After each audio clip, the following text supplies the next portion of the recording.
अस्सलाम वालेकुम। मैं हूं जाहिद अब्बास। आज के इस वीडियो लेक्चर में हम फर्स्ट ईयर मैथमेटिक्स के चैप्टर नंबर 9 को शुरू करेंगे। इसका नाम है fundamentals of trigonometry. Fundamentals of trigonometry का मतलब है ट्रिग्नोमेट्री की बुनियादें, यानी इस चैप्टर में हम ट्रिग्नोमेट्री की बेसिक्स के बारे में पढ़ेंगे। अगर वर्ड ट्रिग्नोमेट्री पे गौर किया जाए तो इसको हम तीन हिस्सों में डिवाइड कर सकते हैं: tri, gono and metry. Tri stand for three, gono is for angles and metry mean measurement. So trigonometry is basically about the measurement of triangles. अगर हम इंट्रोडक्शन में देखें तो लिखा है trigonometry is an important branch of mathematics. The word trigonometry has been derived from three Greek words: tri, which means three, goni, which means angles, and metron, which means measurement. So, literally, it means measurement of triangle. For study of calculus, it is essential to have a sound knowledge of trigonometry. यहाँ trigonometry की अहमियत के बारे में बताया गया है कि कैलकुलस की स्टडी के लिए ट्रिग्नोमेट्री के नॉलेज का होना, ट्रिग्नोमेट्री के इल्म का होना बहुत ज़रूरी है।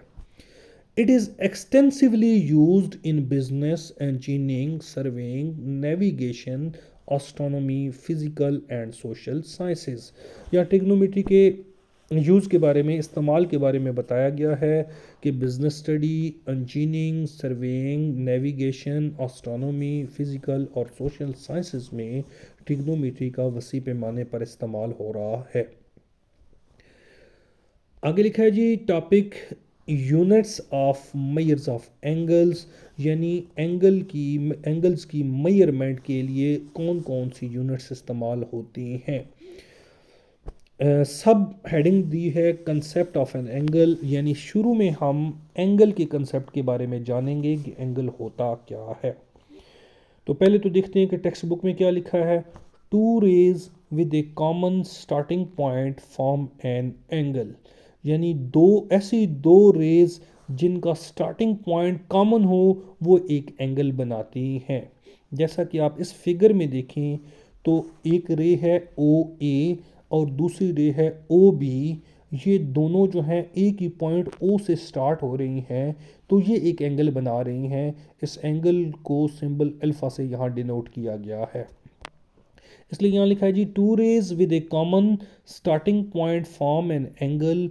One of the rays of angle is called initial side and the other edge terminal side.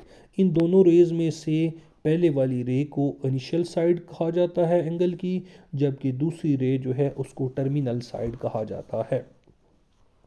मैं एंगल को ज़रा मुख्तलिफ़ तरीके से डिफ़ाइन करता हूँ। मैं इसको अमूमन in terms of rotation define करता हूँ। कैसे डिफ़ाइन करता हूँ जी? एंगल की बेसिकली डेफिनेशन ये है कि अगर हम किसी रे को उसके स्टार्टिंग पॉइंट के गिर्द रोटेट करें तो वो जो रोटेशन होती है उस रोटेशन को एंगल कहा जाता है। फॉर एग्ज़ाम्पल अगर आप इस फिगर के अंदर देखें तो ये जो ओ ए ये एक रे है, इस रे को हमने रोटेट किया है एंटी क्लॉकवाइज डायरेक्शन में और एंड पे जाकर ओ बी पोजीशन पे रोक दिया है। तो अब इसको कितना रोटेट किया गया है, ये जो रोटेशन है this is called as angle. इसी रोटेशन को यहाँ सिंबल अल्फा से डिनोट किया गया है। अब अगर देखा जाए तो ये रोटेशन कम भी हो सकती है, ज़्यादा भी हो सकती है। इस हिसाब से एंगल का साइज़ छोटा भी हो सकता है, एंगल का साइज़ बड़ा भी हो सकता है। रोटेशन जितनी कम होगी एंगल इतना छोटा होगा, रोटेशन जितनी ज़्यादा होगी एंगल उतना बड़ा होगा। अब ये रोटेशन भी दो डायरेक्शन में हो सकती है। हम इस रे को एंटी क्लॉकवाइज भी रोटेट कर सकते हैं और इसी रे को क्लॉकवाइज भी रोटेट कर सकते हैं। तो depending upon the direction of rotation angles are of two types. Rotation पे डिपेंड करते हुए एंगल की दो इकसाम हैं। अगर हम इनिशियल रे को एंटी क्लॉकवाइज रोटेट करें और उस वजह से जो एंगल बनेगा उस एंगल को हम पॉजिटिव एंगल कहेंगे। जैसा कि यहाँ पर ओ ए को हमने एंटी क्लॉकवाइज रोटेट किया तो ये ओ बी पर पहुँचा, इसलिए ये जो एंगल है जिसको हमने अल्फ़ा से रिप्रेजेंट किया है ये एक पॉजिटिव एंगल है। जबकि इस तरफ हमने रे ओ सी जो कि हमारी इनिशियल साइड थी इसको क्लॉकवाइज रोटेट किया है और ये ओ डी पे पहुंची है, तो ओ डी को हम टर्मिनल साइड कह रहे हैं। इस रोटेशन की वजह से जो एंगल बना है इसको हम बीटा से रिप्रेजेंट कर रहे हैं। चूंकि ये रोटेशन क्लॉकवाइज है इसलिए ये एंगल नेगेटिव है। अब ऊपर देख चलते हैं जी, दोबारा देखते हैं। Two rays with a common starting point form an angle, one of the rays of angles is called initial side and the other as terminal side. The angle is identified by showing the direction of rotation from the initial side to the terminal side। यानी angle को जब हम identify करते हैं तो उसकी direction को जो है वो पहली इनिशियल रे से दूसरी रे वाली साइड पे बनाते हैं। जैसे यहाँ आप देखें तो अल्फ़ा के साथ ये जो आपको सिंबल नज़र आ रही है एरो हेड अबव साइड पे, यानी इनिशियल रे से स्टार्ट होकर टर्मिनल साइड पे एंड हो रहा है। अच्छा, आगे देखें जी, an angle is said to be positive और negative if the rotation is anti clockwise और क्लॉकवाइज रिस्पेक्टिवली। यहाँ वर्ड रिस्पेक्टिवली होना चाहिए था, वो मिस है। मतलब क्या है इसका, यहाँ अगर आप देखें तो पहले पॉजिटिव और बाद में नेगेटिव लिखा है, जबकि आगे चल के देखें तो एंटी क्लॉकवाइज पहले और क्लॉकवाइज बाद में लिखा है। यानी जब एंगल पॉजिटिव होता है, एंगल पॉजिटिव उस वक्त होता है जब रोटेशन एंटी क्लॉकवाइज हो, और नेगेटिव उस वक्त होता है जब रोटेशन क्लॉकवाइज हो। तो हम अलग करके स्टेटमेंट को ऐसे पढ़ सकते हैं, an angle is said to be positive if the rotation is anti clockwise and an angle is said to be negative if the rotation is clockwise. Angles are usually denoted by Greek letters such as alpha, beta, gamma and theta. Angles को अमूमी तौर पर symbolically जिन symbol से represent किया जाता है वो ग्रीक लेटर्स हैं, अल्फ़ा, बीटा, गैमा और थीटा। इस फिगर में देखें, in figure 9.1 angle A O B is positive, इसी फिगर की बात हो रही है। इसमें है एंगल ए ओ बी जिसको सिंबल अल्फ़ा से रिप्रेजेंट किया गया है, ये पॉजिटिव है। और इस फिगर में देखें तो लिखा है angle C O D is negative, angle C O D जिसको हमने बीटा से रिप्रेजेंट किया है ये नेगेटिव है। ये पॉजिटिव और नेगेटिव क्यों है ये मैं पहले बता चुका हूँ, दोबारा रिपीट कर देता हूँ। यहाँ हमने इनिशियल साइड को एंटी क्लॉकवाइज रोटेट किया, इस वजह से एंटी क्लॉकवाइज रोटेशन की वजह से जो एंगल बना वो पॉजिटिव एंगल है। यहाँ हमने इनिशियल साइड ओ सी को क्लॉकवाइज रोटेट किया, इस रोटेशन की वजह से जो एंगल बना ये एक नेगेटिव एंगल है। आगे लिखा है जी, there are two commonly used measurements for angles. यानी एंगल की मेजरमेंट के लिए जो यूनिट्स यूज़ होती हैं वो दो हैं, एक है डिग्रीज़ और दूसरी है रेडियंस। इस बुक में दो यूनिट्स का बताया गया है, वैसे एक तीसरी यूनिट ग्रेडियन भी होती है। बहरहाल हम यहाँ डिग्री और रेडियन के बारे में ही पढ़ेंगे। तो स्टेटमेंट में लिखा है there are two commonly used measurements for angle, degree and radians which are explained as below. अब इन्हीं को नीचे एक्सप्लेन किया जाना है। तो टॉपिक स्टार्ट हो रहा है जी 9.2.1, हेडिंग है सेक्साडेसिमल सिस्टम, ब्रैकेट में लिखा हुआ है डिग्री, मिनट एंड सेकेंड। तो जैसा कि ऊपर बताया गया कि एंगल की मेजरमेंट के लिए दो यूनिट्स इस्तेमाल होती हैं, डिग्री एंड रेडियन। तो हम ये कह सकते हैं कि एंगल की मेजरमेंट के लिए दो सिस्टम इस्तेमाल होते हैं। एक सिस्टम ऐसा है जिसमें बुनियादी एंगल की मेजरमेंट की बेसिक यूनिट डिग्री है और सब यूनिट्स उसमें मिनट्स और सेकंड है। उस सिस्टम को सेक्साडेसिमल सिस्टम कहा जाता है। जबकि दूसरा सिस्टम जो है वो है उसको सर्कुलर सिस्टम कहा जाता है जिसमें एंगल की बेसिक यूनिट रेडियन है। तो हम पहले ज़रा इस सेक्साडेसिमल सिस्टम को देख लेते हैं, उसके बाद सर्कुलर सिस्टम पे आएंगे। Sexagesimal system, sexagesimal system angular measurement का वो सिस्टम है जिसमें एंगल की बुनियादी इकाई, बुनियादी यूनिट जो है वो डिग्री है, जबकि छोटी या सब यूनिट्स जो हैं वो मिनट्स और सेकंड्स हैं। अब इसी को ज़रा एक्सप्लेन करते हैं जी। If the initial ray O A rotates in anti clockwise direction in such a way that it coincides with itself, the angle then formed is said to be of 360 degrees। मैं ज़रा explain करने की कोशिश करता हूँ जी। इस figure को देखें, अगर एक इनिशियल साइड हो जैसा यहाँ पर ओ एक्स दी गई है, इसको हम रोटेट करना शुरू करें एंटी क्लॉकवाइज डायरेक्शन में, और रोटेट करते करते इतना रोटेट करें कि ये दोबारा अपनी ही ओरिजिनल पोजीशन पे आ जाए, तो ऐसी सूरत में जो एंगल बनेगा वो 360 डिग्रीज के इक्वल होगा। इस एंगल में इनिशियल साइड जो है वो भी ओ एक्स पोजिशन पे है, और टर्मिनल साइड जो है वो भी ओ एक्स पोजिशन पे है, और इन दोनों साइड्स के दरमियान में जो रोटेशन है वो फुल रोटेशन के बाद आई है, जो 360 डिग्रीज के इक्वल है। तो इसलिए यहाँ लिखा है, if the initial ray O A rotates in anti clockwise direction in such a way that it coincides with itself, the angle then formed is said to be of 360 degrees. So one rotation in anti-clockwise direction is equal to 360 degrees. Degrees के लिए ऊपर छोटे से circle का sign use हो रहा है, तो हम वर्ड डिग्री लिख भी सकते हैं या सिंबॉलिकली ये साइन भी यूज़ कर सकते हैं। अगर एक फुल रोटेशन 360 डिग्रीज के इक्वल होती है तो हाफ रोटेशन ओब्वियसली 360 डिग्रीज का हाफ होगी, यानी 180 डिग्रीज के इक्वल होगी, और क्वार्टर रोटेशन जो है वो 360 डिग्री का क्वार्टर यानी फोर्थ पार्ट होगा, जो कि 90 डिग्रीज बनता है। 360 डिग्री के एंगल को हम राउंड एंगल कहते हैं। इसके मुकाबले में वो एंगल जिसमें 180 डिग्रीज हों उसको स्ट्रेट एंगल कहा जाता है, और 90 डिग्रीज के एंगल को राइट एंगल कहा जाता है।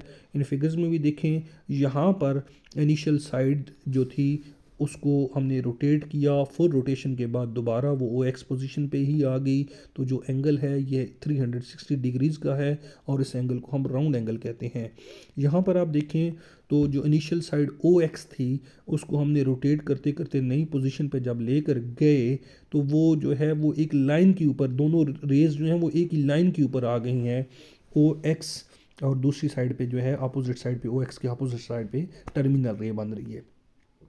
अब ये एंगल जो है ये 180 डिग्रीज के इक्वल है। इस एंगल को कहा जाता है स्ट्रेट एंगल। स्ट्रेट एंगल क्यों कहते हैं, क्लियर है, क्योंकि इनिशियल रे और टर्मिनल रे एक ही लाइन के ऊपर आ रहे हैं, एक स्ट्रेट लाइन के ऊपर आ रहे हैं, so that is why this angle is called as straight angle. यहाँ पर देखें तो इनिशियल साइड एंगल की ओ एक्स पोजिशन पे है, इसको हमने रोटेट किया, टर्मिनल साइड जो है वो अपवर्ड दिखाई गई है यहाँ पर। यहाँ जो एंगल बन रहा है ये है 90 डिग्रीज़ का, और इस एंगल को राइट एंगल कहा जाता है। इसी को मैथमेटिकली नीचे लिखा गया है, one rotation is equal to 360 degrees, half rotation is equal to 180 degrees, and quarter rotation is equal to 90 degrees. अच्छा, आगे चलते हैं जी। 1 degree is divided into 60 minutes and 1 minute is divided into 60 seconds. इसका मतलब क्या है कि 1 डिग्री में 60 मिनट होते हैं और 1 मिनट में 60 सेकंड होते हैं।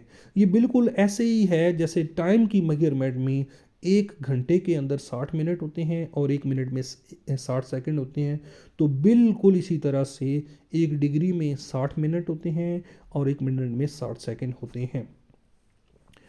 As this system of measurement of angle owes its origin to the English, and because 90, 60, etc. are multiple of 6 and 10, so it is known as English system or sexagesimal system. तो ये जो degree minute और second वाला system है, basically इसका origin English है, और origin English होने की वजह से इसको इंग्लिश सिस्टम कहा जाता है। जबकि इसमें ये जो 90 एंड 60 हैं ये मल्टीपल हैं 6 और 10 के, इस रीज़न की वजह से इसको सेक्साजेसिमल सिस्टम कहा जाता है। नीचे फिर दोबारा बताया गया जी, 1 rotation in anti clockwise direction is equal to 360 degrees, 1 degree is equal to 60 minutes and 1 minute is equal to 60 seconds. अगला टॉपिक स्टार्ट हो रहा है 9.2.2 which is conversion from degree minute seconds to a decimal form and vice versa. यानी sexagesimal system में angle दो तरह से आपको 2 फॉर्मेट में दिया जा सकता है। एक फॉर्मेट में तो वो डायरेक्ट डिग्री मिनट और सेकंड फॉर्मेट में होगा, दूसरा जो है वो सिर्फ डिग्रीज में होगा लेकिन डेसिमल फॉर्म में होगा। एग्जांपल देखें, जैसा कि एग्जाम्पल नंबर 1 में इसमें लिया हुआ है 16 डिग्री एंड 30 मिनट। यहाँ पर आप देखें तो डिग्री के लिए एक सर्कल का छोटा सा साइन और मिनट के लिए एक सिंगल प्राइम का साइन यूज़ हो रहा है। अब 16 डिग्री 30 मिनट एंगल का मतलब क्या है? इसका मतलब है कि ये एंगल 16 डिग्री से बड़ा है, 17 डिग्री से छोटा है, यानी ये एंगल 16 और 17 के दरमियान में कहीं आ रहा है। तो इसमें 16 डिग्रीज पूरी हैं, जबकि जो अगला पार्ट है वो 1 डिग्री से छोटा है, जिसको हमने छोटी यूनिट या सब यूनिट मिनट में लिखा हुआ है 16 डिग्रीज एंड 30 मिनट। अगर आप देखें तो आगे इक्वल में लिखा हुआ है 16.5 डिग्रीज। यहाँ अब मिनट की सिंबल यूज़ नहीं हो रही, सिर्फ डिग्री की सिंबल यूज़ हो रही है, लेकिन जो नंबर दिया है ये डेसिमल फॉर्म में दिया हुआ है। इसका इंटेग्रल पार्ट है 16, जबकि फ्रैक्शनल पार्ट या डेसिमल पार्ट जो है वो 0.5 डिग्रीज दिया हुआ है। बेसिकली ये जो फ्रैक्शनल पार्ट है, डेसिमल पार्ट 0.5 डिग्री, ये 30 मिनट्स के इक्वल ही है। हमने 30 मिनट्स को ही कन्वर्ट करके जो है वो 0.5 डिग्री में लिखा है। अब ये कन्वर्जन कैसे करते हैं? अगर तो हमने मिनट से डिग्री वाले फॉर्म में जाना हो, जैसे हमने 30 मिनट्स की ये अब डिग्रीज बनानी हो, तो हम 30 को 60 से डिवाइड करेंगे। 60 से क्यों डिवाइड करेंगे? पहले बताया है कि एक डिग्री में 60 मिनट होते हैं। तो अगर एक डिग्री में 60 मिनट होंगे तो 2 में 2 मल्टीप्लाई 60 होंगे, 3 मिनट में 3 मल्टीप्लाई 60 होंगे। तो इसका मतलब है जब भी हमने डिग्रीज के मिनट्स बनाने होंगे तो हम 60 से मल्टीप्लाई कर देंगे।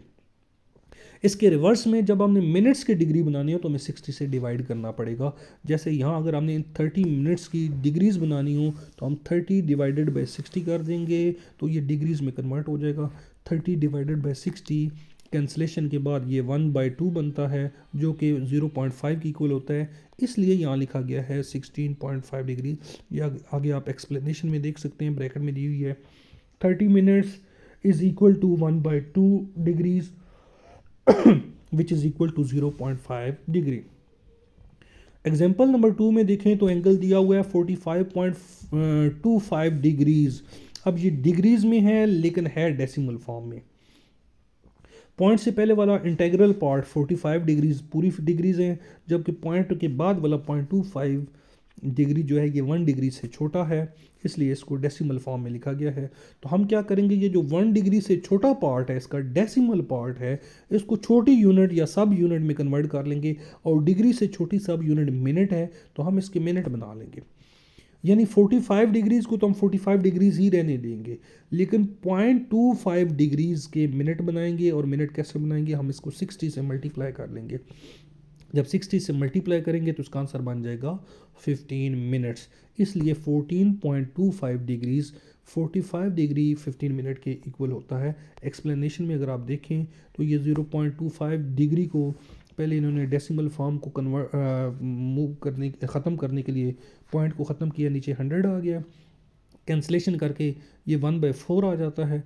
1/4 को 60 से मल्टीप्लाई करें तो ये डिग्री से मिनट में कन्वर्ट हो जाता है। यहाँ पे 60 के ऊपर जो डिग्री की सिंबल लगी हुई है ये गलत है, यहाँ पे मिनट की सिंबल होनी चाहिए, क्योंकि ये उस वक्त तक डिग्री था जब तक 1/4 था। जब आपने इसको 60 से मल्टीप्लाई कर दिया तो ये मिनट में कन्वर्ट हो गया, इसलिए यहाँ मिनट की सिंबल होनी चाहिए। 60 डिवाइडेड बाई 4 15 बनता है, इसलिए ये बन गई 15 मिनट्स। आगे चलते हैं जी, इसकी कुछ एग्जांपल्स मज़ीद देखते हैं। Convert 18 degree 6 minute and 21 seconds to decimal form. ये 18 डिग्री 6 मिनट 21 सेकंड ये डेसिमल सिस्टम में एंगल दिया गया है डिग्री मिनट सेकंड फॉर्मेट में। हमने इसको कन्वर्ट करना है डेसिमल फॉर्म में। इसमें 18 डिग्री जो है ये तो इंटेग्रल पार्ट है, इसको तो 18 डिग्री रहने देंगे। जो फ्रैक्शनल पार्ट जो है, जो छोटी यूनिट है 6 मिनट, इसको हम जो है वो कन्वर्ट कर लेंगे डिग्रीज़ में, तो ये डेसिमल फॉर्म में कन्वर्ट होगा। इसी तरह 21 सेकंड जो है इसको भी डिग्रीज़ में कन्वर्ट करेंगे। अच्छा, जैसे पहले मैंने बताया था कि अगर मिनट्स की आपने डिग्रीज़ बनानी हो तो आप उसे 60 से डिवाइड करते हैं, तो 6 मिनट की डिग्रीज़ बनाने के लिए हम उसे 60 से डिवाइड कर लेंगे। और इसी तरह 21 जो सेकंड्स हैं इसको अगर हम 60 से डिवाइड करेंगे तो ये मिनट्स बनेंगे, और एक बार फिर 60 से डिवाइड करेंगे तो ये डिग्रीज बनेंगे। तो हम बजाय इसको दो स्टेप में करने की हम डायरेक्टली 21 को दो बार 60 से डिवाइड कर लें, या फिर क्या करें इसको 3600 से डिवाइड कर लें तो ये डिग्रीज में कन्वर्ट हो जाएगा, और ये भी ऑब्वियसली डेसिमल फॉर्म में इसका आंसर आएगा। और फिर जो है वो जो डेसिमल पार्ट दोनों का आंसर आ रहा होगा उसको हम 18 डिग्री में ऐड कर लेंगे। तो देखते हैं जी कैसे इन्होंने किया है। यहाँ पे देखें 1 मिनट को डिग्री में कन्वर्ट करने के लिए 1 डिवाइडेड बाई 60 किया है। 1 सेकंड जो है इसको अगर 60 से डिवाइड करें तो ये मिनट में होता है, और दो दफ़ा 60 से कन्वर्ट करें तो ये डिग्रीज में कन्वर्ट होता है। तो यहाँ पर क्या किया गया, 6 को 60 से डिवाइड किया गया, क्योंकि 6 मिनट्स थे डिग्री बनाने के लिए 60 से डिवाइड किया। 21 जो है सेकंड्स हैं, इसको डिग्री बनाने के लिए दो दफ़ा 60 से डिवाइड किया है। तो 6 डिवाइडेड बाई 60 0.1 के इक्वल होता है, और 21 डिवाइडेड बाई 3600 जो है ये 0.005833 के इक्वल होता है। अब ये 18 तो पहले ही डिग्रीज थी, 0.1 भी डिग्री बन गया, 0.005833 ये भी डिग्री बन गया, तो इसको सम अप करके हमने इकट्ठा लिख लिया 18.105833 डिग्री। एग्जाम्पल नंबर 2 देखें, इसमें लिखा है जी convert 21.256 degree to the decimal to the degree minute and second form. अब यहाँ पर अगर आप देखें तो एंगल 21.256 डिग्री का मतलब है कि एंगल 21 डिग्री से बड़ा है, 22 से छोटा है। तो 21 डिग्रीज तो हमने एग्जैक्ट लिख ली हैं, जबकि 0.256 डिग्रीज जो हैं जो कि डेसिमल पार्ट है, इसको हम कन्वर्ट करेंगे छोटी यूनिट में। अब चूंकि हमने डिग्री से मिनट बनाने हैं तो हम इसको 60 से मल्टीप्लाई करेंगे। तो यहाँ अगर आप देखें तो 0.256 को 60 से मल्टीप्लाई किया गया है, तो ये कन्वर्ट हो गया मिनट्स में 15.36 मिनट्स। अब इस 15.36 मिनट्स में इंटेग्रल पार्ट 15 मिनट्स इसको हम अलग कर लेंगे, और डेसिमल पार्ट 0.36 मिनट, ये एक मिनट से छोटा है तो इसको छोटी सब यूनिट सेकंड में कन्वर्ट कर लेंगे। हम दोबारा इसको 60 से मल्टीप्लाई करेंगे। अब याद रहे कि हमने मिनट के सेकंड बनाने हैं तो 60 से ही मल्टीप्लाई करेंगे, इसलिए 0.36 मल्टीप्लाई 60 किया तो ये कन्वर्ट हो गया सेकंड्स में। आंसर आ रहा है जी 21.6 सेकंड्स। इसको राउंड ऑफ करके हम 22 सेकंड लिख लेंगे। तो इसका मतलब क्या हुआ, आपने ये जो 0.256 डिग्रीज था इसको मिनट्स और सेकंड्स में कन्वर्ट कर लिया है। इसी को कंबाइन करके ये नीचे लिखा हुआ है, देखें जी 21 डिग्रीज 0.256 डिग्रीज को पहले मिनट्स में कन्वर्ट किया, मिनट्स अलग कर लिए, 0.36 मिनट्स इसको सेकंड्स में कन्वर्ट किया, राउंड ऑफ करके इसको 22 लिख लिया। तो ये आगे लिखा हुआ भी है rounded off to nearest seconds. हमने सेकंड्स से छोटी यूनिट यूज़ नहीं की यहाँ पर, इसलिए आखिरी आंसर जो है हमने 22 लिखा है। तो ये तो हो गया जी सेक्साडेसिमल सिस्टम। दूसरा सिस्टम जो एंगल की मेजरमेंट के लिए यूज़ होता है वो है सर्कुलर सिस्टम, और सर्कुलर सिस्टम में एंगल की मेजरमेंट की जो बेसिक यूनिट है वो है रेडियन। तो देखते हैं जी यहाँ क्या लिखा हुआ है, there is another system of angular measurement called the circular system. It is most useful for the study of higher mathematics, यानी ये सिस्टम हायर मैथमेटिक्स में बहुत यूजफुल है, बहुत मुफीद है। Specially in calculus angles are made in radian, ख़ास तौर पे कैलकुलस के अंदर एंगल्स जो हैं वो रेडियन में ही मेजर किए जाते हैं। तो यहाँ पर अब हम सीखेंगे कि रेडियन जो है 1 रेडियन एंगल कितना होता है। उसको समझने से पहले मैं दोबारा रिपीट करूँगा कि 1 डिग्री एंगल कितना होता है। हम अगर किसी रे को रोटेट करें उसके स्टार्टिंग पॉइंट के गिर्द तो एंगल बनता है। अब अगर हम उसको इतना रोटेट करें कि वो जो रे है वो दोबारा घूमते हुए अपनी ही पोजीशन पे दोबारा आ जाए तो जो एंगल बनता है वो 360 डिग्रीज के इक्वल आता है, और उस एंगल को राउंड एंगल कहते हैं। अब उस राउंड एंगल के अगर हम 360 हिस्से कर दें तो जो एंगल बनेगा उसको हम 1 डिग्री कहेंगे। यानी हम कह सकते हैं कि 1 degree is 360 part of A round angle. एक डिग्री के एक राउंड एंगल के 360वें हिस्से को 1 डिग्री कहा जाता है। अब हम जानते हैं रेडियन के बारे में कि रेडियन एंगल जो है वो कितना एंगल होगा। फ़र्ज़ करें कि हमारे पास इस फिगर को देखें, फ़र्ज़ करें कि हमारे पास एक सर्कल है जिसका रेडियस है ओ ए। अब इस ओ ए रेडियस की अपनी एक लेंथ होगी और ये ओ ए एक रे भी है। अगर हम इसको रोटेट करेंगे सर्कल के सेंटर के गिर्द तो लाजमी तौर पर सर्कल के ऊपर एक एंगल बनेगा। जितना इसको हम रोटेट करेंगे उतना ही एंगल बनेगा, कम रोटेट करेंगे तो छोटा एंगल बनेगा, ज़्यादा रोटेट करेंगे तो बड़ा एंगल बनेगा। अगर हम इसको इतना रोटेट करें कि ये जो सर्कल के सरकमफेरेंस के ऊपर आर्क बन रही है इसका साइज़ सर्कल के रेडियस के साइज़ के इक्वल हो जाए, यानी यहाँ पर रेडियस दिया हुआ है ओ ए, तो जितनी इसकी लेंथ है इतनी ही आर्क ए बी की लेंथ हो, ऐसी सूरत में ये आर्क जो सेंटर के ऊपर एंगल बना रही होगी उसको हम 1 रेडियन कहेंगे। मैं दोबारा रिपीट कर देता हूँ कंसेप्ट को क्लियर करने के लिए।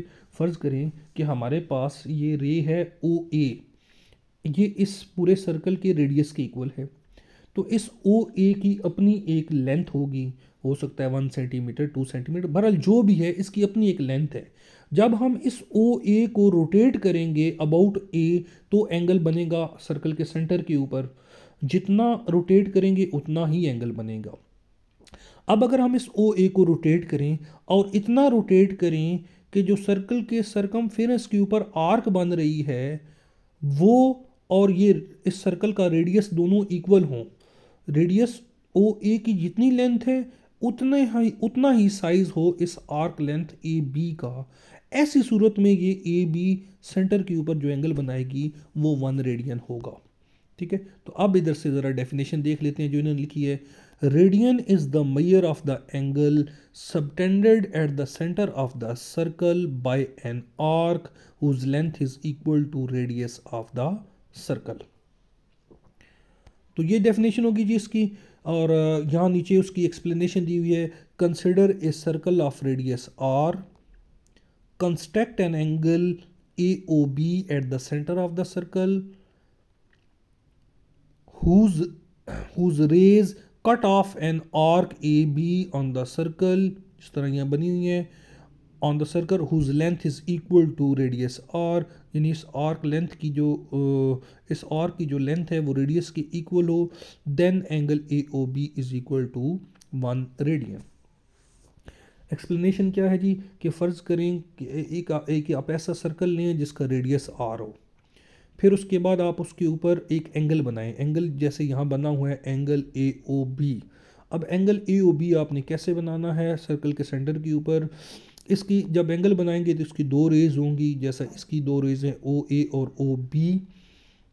अब ये ओ ए और ओ बी सर्कल के सरकमफेरेंस को जब कट कर रही हैं तो वहाँ एक आर्क आ रही है आपके पास ए बी, तो ये लिखा हुआ है cut off an arc A B on the circle whose length is equal to radius.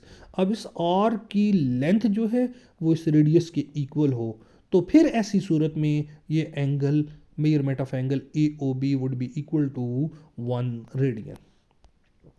तो आज का ये वीडियो लेक्चर इसी टॉपिक की यहीं पर हम क्लोज़ करते हैं। नेक्स्ट लेक्चर में हम मज़ीद आगे चलेंगे और उसमें पढ़ेंगे relation between arc length, radius and central angle theta. बहुत शुक्रिया, अस्सलाम वालेकुम।